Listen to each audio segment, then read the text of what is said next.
첫 번째 추천작은 조선시대판 좀비물 넷플릭스 오리지널 시리즈 킹덤입니다. 왕세자 이창은 조선을 뒤흔든 좀비, 생사역의 원인이 생사초에 붙어있는 기생충인 걸 알아내고 생사역을 몰아냅니다. 조학주 일당도 물리치고 왕의 자리를 7년 뒤 어린 왕자에게 물려주고 생사초에 비밀이 있는 것으로 추정되는 함경북도로 떠나게 되는데요. 간단하게 요약하여 설명드리긴 했지만 아직 시즌 1, 2를 보지 않았다면 당신은 행운아. 꼭 정주행을 하고 다시 시즌 3를 기다려보시면 좋을 것 같습니다. 그렇다면 지금부터는 시즌 3에 관한 떡밥을 말씀드리겠습니다. 우선 시즌 2 마지막에 나오는 여자 사냥꾼 좀비 헌터, 바로 전지현의 이야기인데요. 전지현은 생사역 사냥꾼으로 이창 등이 생사역을 만나기 전부터 생사역을 사냥했던 사람입니다. 복장을 보면 북쪽, 만주 쪽 사람으로 추정됩니다. 김은희 작가는 시즌 1과 관련된 기자간담회에서 킹덤은 시즌 4 이상을 생각하고 있다며 이창 일행이 한반도를 넘어 북으로 계속 올라갈 것이라고 언급한 바 있었습니다. 시즌2 제작 발표회에서도 김 작가는 시즌2를 많이 사랑해주신다면 더 커진 세계관의 시즌3를 보실 수 있지 않을까, 개인적으로는 시즌10까지 하고 싶다고 말했었습니다. 본인 스스로 만주를 넘어 이야기가 펼쳐질 것이라고 기띔도 했죠. 이를 위한 포석이라고 생각됩니다. 또 시즌2 말미에 어린 왕의 왼손에 기생충이 꿈틀거리는 모습이 나옵니다. 기생충이 살아있다는 것을 의미하죠. 하지만 여기서 7년 동안 잠잠했던 기생충이 활동을 다시 시작한다? 한양에 다시 역병을 퍼뜨리는 사람이 있다는 게 더 유력합니다. 시즌3에서 즉 한양에 또 한 번 피바람이 분다는 이야기죠. 마침 시즌2 말미에 새로운 얼굴 안재용이 등장합니다.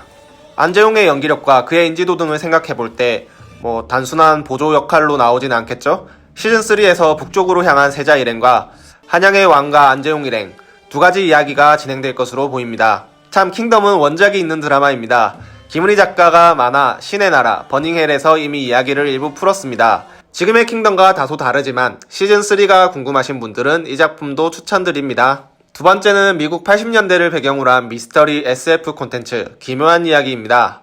귀여운 꼬마 사총사 친구들이 있습니다. 하지만 친구 중 한 명이 윌이 사라지게 되고 수수께끼 같은 의문의 소녀 엘과 함께 친구들은 윌을 찾아 나서는데요. 뒤집힌 세계의 정체와 정부의 비밀 실험실 등 윌을 사라지게 한 정체가 조금씩 드러나게 됩니다. 시즌이 진행되면서 맥스와 그의 오빠의 이야기, 그리고 또 시즌3에서는 미국을 넘어 러시아까지 나오게 되는데요. 또 마지막으로 호킨스 마을의 보안관인 짐 호퍼는 세상을 구하기 위해 자신을 희생하며 사라지는 모습을 끝으로 시즌3는 끝이 나게 되는데요. 작은 마을이던 호킨스 마을뿐 아니라 더욱 큰 세계관으로 다시 찾아올 기묘한 이야기 시즌4는 과연 어떤 내용으로 우리를 찾아올까요? 우선 죽은 줄로만 알았던 호퍼는 시즌3 마지막 쿠키 영상을 보면 살아있을 것으로 추측이 되는데요. 윌도 그랬듯 기묘한 이야기의 동석이 형. 아니 호퍼가 빠지면 괴물들은 누가 처리할까요? 이처럼 모두가 예상했듯이 지난 2월 공개된 시즌4의 예고편을 보면 러시아 군부대의 감시 속에서 철도 공사를 하고 있는 죄수 중 호퍼가 있는 것을 보여주며 예고편은 끝이 나는데요. 그러면서 넷플릭스 코리아는 부제로 러시아에서 온 기묘한 편지, 내용에는 호킨스가 아닌 다른 곳에서 사랑을 담아 라는 메시지를 시청자들에게 보여줬습니다. 아마도 러시아에서 온 편지는 호퍼가 보낸 편지이며 작품의 배경은 미국 호킨스 마을이 아닌 러시아를 배경으로 진행될 것임을 예측해볼 수 있을 것 같습니다. 또 세계관 최강캐 엘은 시즌3 마지막에 능력을 잃어버리는 모습을 보여줍니다. 이에 어떻게 호퍼를 찾아 빌런들을 처리하게 될지, 또 엘은 다시 능력을 찾을 수 있을지가 시즌4의 주요 요소가 되지 않을까 싶습니다. 세 번째 작품은 한국 TVN 드라마 비밀의 숲입니다. 이 작품은 한국 방송 프로그램이지만 넷플릭스에서도 만나보실 수 있습니다.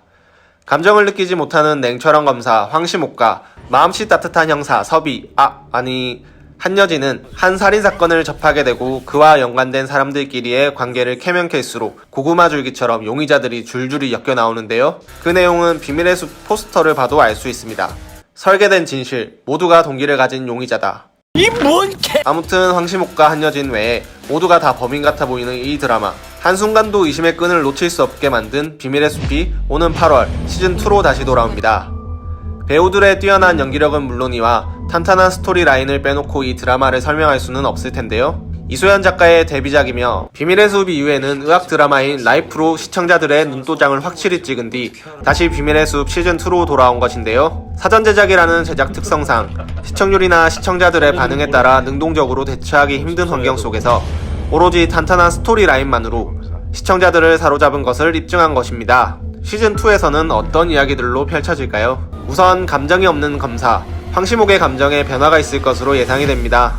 시즌1에서도 한여진의 선물에 살짝 미소를 보이는 모습도 보이고 빌런인 줄 알았던, 그러나 결국 빌런이기도 한, 아무튼 이창준의 죽음을 보며 황시목 검사의 감정에도 변화가 생길 것으로 보이는데요. 또 많은 시청자들의 사랑을 받았던 용산경찰서 식구들의 근황도 전해졌습니다. 배두나의 인스타를 통해 비숲 시즌2 촬영 중인 모습이 공개되면서 반가운 얼굴들이 모두 나온 것을 확인할 수 있었습니다. 시즌1이 끝나고 약 3년이 지나는 동안 조국 사태, 검경 수사권 조정, 그리고 법무부와 검찰총장의 갈등 등 드라마가 아닌 현실에서도 더 드라마 같은 갈등 상황을 나타내고 있는 것인데요. 시즌2에서 이소연 작가는 어떻게 이야기를 담아낼지, 또 이번 시즌의 반전은 무엇이 될지 더욱 기대가 되는 작품입니다. 이상 다음 시즌이 더 기다려지는 넷플릭스 정주행 콘텐츠를 알아봤습니다. 다음에 소개해드릴 작품이 더 궁금하시다면 구독과 좋아요, 알림 설정 부탁드릴게요. 이상 이한레였습니다.